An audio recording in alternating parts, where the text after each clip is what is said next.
people and 8. Bro, this nigga Breezy always in some shit, bro. Like, every video I react to, this nigga always in something, bro. Like, damn, bro. You don't know how to get mind y'all be getting y'all.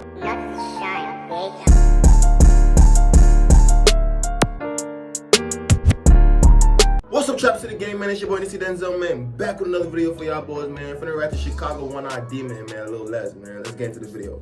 Was home to some of the most savage rappers and street dudes out there. But most people have no idea about the crazy story of Lil Les. One of the craziest shooters in the city who kept sliding on the Opps even after they shot one of his eyes out. What? Lil Les came up on the south side of Chicago, but moved into an area called the Pocket when he was around 9 years old and started repping the Pocket Town set. Pocket Town has been around since the 80s, and a dude named Nate Hill turned him into one of the most feared crews in the city. Hill was running the coke game in Chicago and allegedly raked in over 100 mil moving weight. Damn, he started out as a 100 street mil? hustler stealing cars and just trying to help his family get by. But after he flipped his first bag of coke, Hill realized how much money he could make in the drug game. He was a smart dude who knew how to clean the drug money through his own bus company. And not before long, Hill was working with the cartels and bringing literal tons of cocaine into Chicago. When you're moving that much weight, it's only a matter of time before the cops catch on though. And Hill had to run away to Africa to avoid getting caught. Damn, bro went to Africa. He had already left the drug. God damn, bro was doing so much shit, boy. Boy had to go to Africa, boy. He was damn too hot. Bro was getting too hot, boy. Boy say, fuck it, I'm going to Africa. I came behind a long time ago. He started his own newspaper, record company, and was getting into the movie industry too, and had business deals with superstars like Michael Jackson. What? While Who he this was nigga on the is? run, What? the feds named him one of the top 10 most wanted criminals in the world. But Hill was actually trying to help everyone he could while evading the police. In Africa, he was able to link tribal leaders from Guinea, Sierra Leone, and Liberia to trade resources together and help the people in their communities. He went from selling drugs and ordering hits to helping people who had nothing. But the feds eventually caught up to him and took him down for what he had done in the past. After he was convicted, Hill said, "The hunger for a better life has cost me my life." After Hill got out of the coke game, it led to all kinds of fighting between sets who wanted to take over the scene. He might have turned his life around and started working for peace. But back in Chicago, the situation in Pocket Town was getting brutal. Lil Les jumped off the porch early. His older brother, King Rico, taught him how to move in the streets, and by the time they was around 12 years old, the brothers was already making a name for themselves in the trenches. Les and Rico were stealing cars, kicking in doors, and moving weight. But at the same time, Les was trying to become a rapper too. This all went down way before Chief Keef blew up and put Chicago on the map for drill music. And back when Les was spitting rhymes, it was a lot harder for anyone in the city to make it in the rap game. Les never popped off in the industry, so he kept both feet in the trenches and became one of the most feared dudes in Chicago. Back in the day, Pocket Town was linked up with a set called ABM. Les and his brother King Rico would slide on their ops from Murder Town with them, and rumors say Les was involved with the death of a dude from Murder Town named Dro. After Dro died, they changed their name to Dro City. But that's not the only set Lil Les allegedly invented. A dude named Jarvis from ABM was tight with dudes from Pocket Town, but he was also cool with some of their ops who rep Sircon City. Pocket Town and Sircon City already had issues, but the beef was about to take a deadly turn and make ABM and Pocket Town go to war. According to rumors, Jarvis was partying with some dudes from Sircon City one night when Lil Les and some other Pocket Town affiliates showed up. They wanted to come inside but weren't let in. Les left the party, but then allegedly came right back and shot Jarvis in the face. Damn. Les never went down for the murder, but 600 Breezy confirms it on Twitter and said, "Bro, why this nigga we lost Breezy? 6 people and 8. Bro, this nigga Breezy always in some shit, bro. Like, every video I react to, this nigga always in something, bro. Like, damn, bro. You don't know how to get mind Y'all been getting y'all pussy pops since Lil Les took Jarvis' face off. ABM started going for Charles City in his honor, and they allegedly killed a Pocket Town affiliate named Lil Albert as give back for him. Then Pocket Town clapped back and took out another dude from Charles City.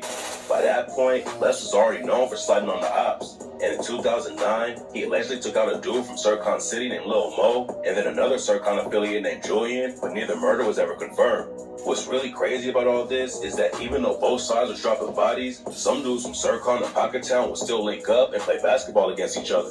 In 2006, I nigga short as hell. He just dunked that ball. King Rico and some other Y'all seen Pocket that Town shit? That nigga short as hell dunking that shit. In 2006, confirmed.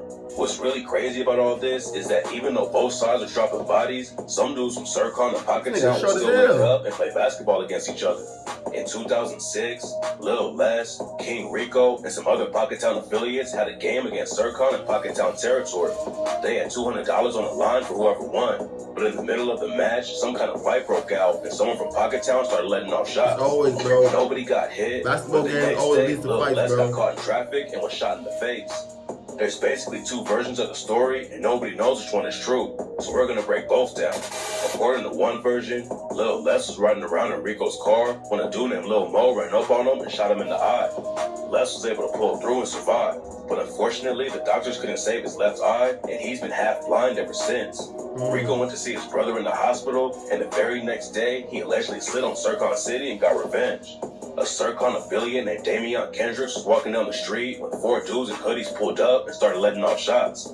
Rico went down for the murder and is serving a 55-year sentence. Damn. But he still claims he had nothing to do with Damian's death. Rico's whole case was crazy. According to an organization called Injustice Watch that investigates police misconduct, the detectives who charged Rico are real sketchy. There were 3 witnesses who identified Rico as the shooter, but 2 of them completely took their statements back when it came to trial and said that detectives Brian Forberg and Kevin Ebro forced them to make statements. What? There was no actual evidence linking Rico to... Niggas said they forced them to make statements, bro. So they already got no evidence on bro. They just really want to just put bro in jail, bro. Damian's murder.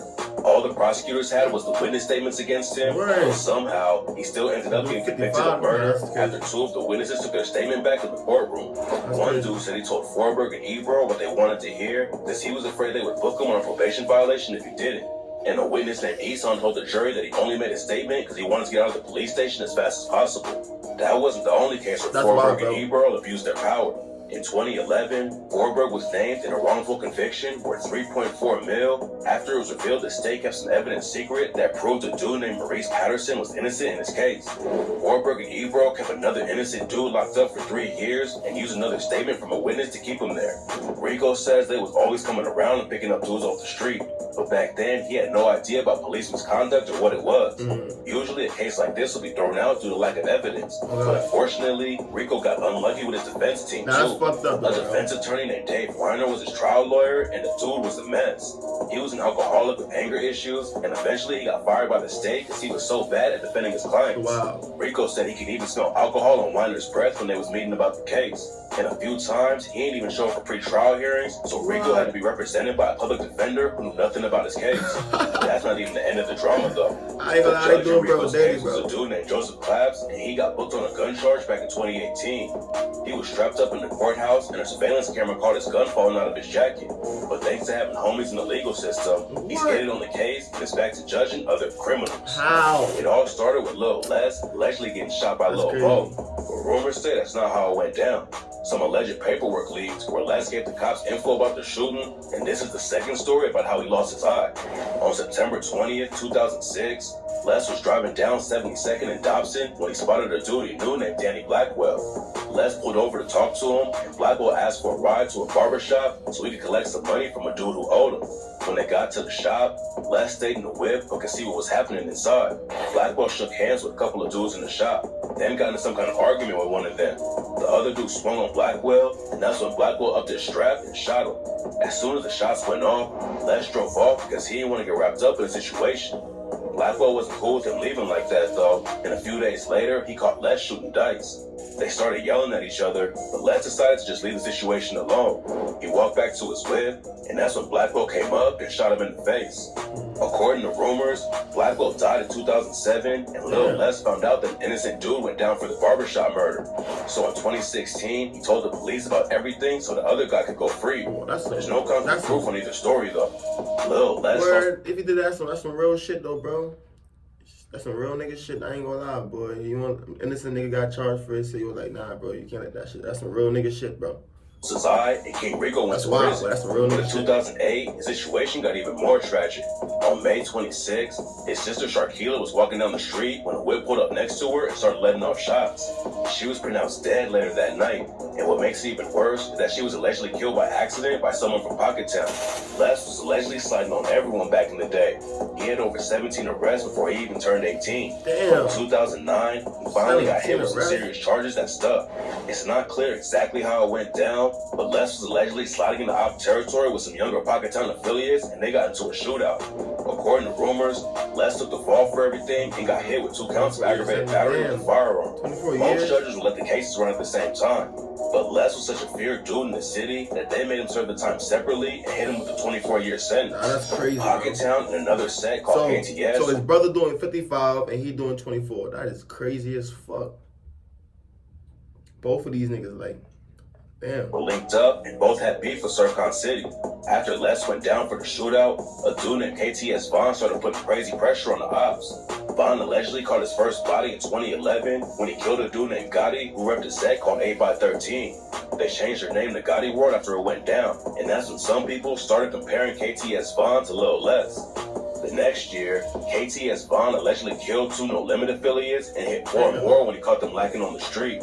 G Herbo was one of the dudes who got shot that day, but luckily he pulled through and made a full recovery.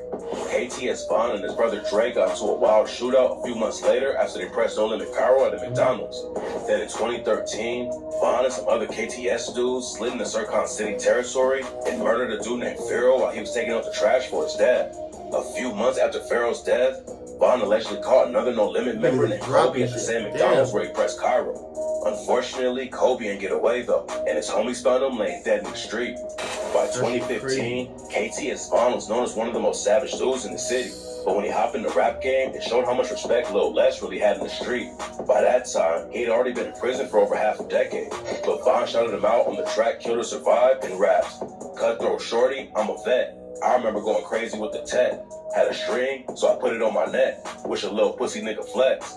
Free a real nigga, Lil Les. Out lurking late night like a bat.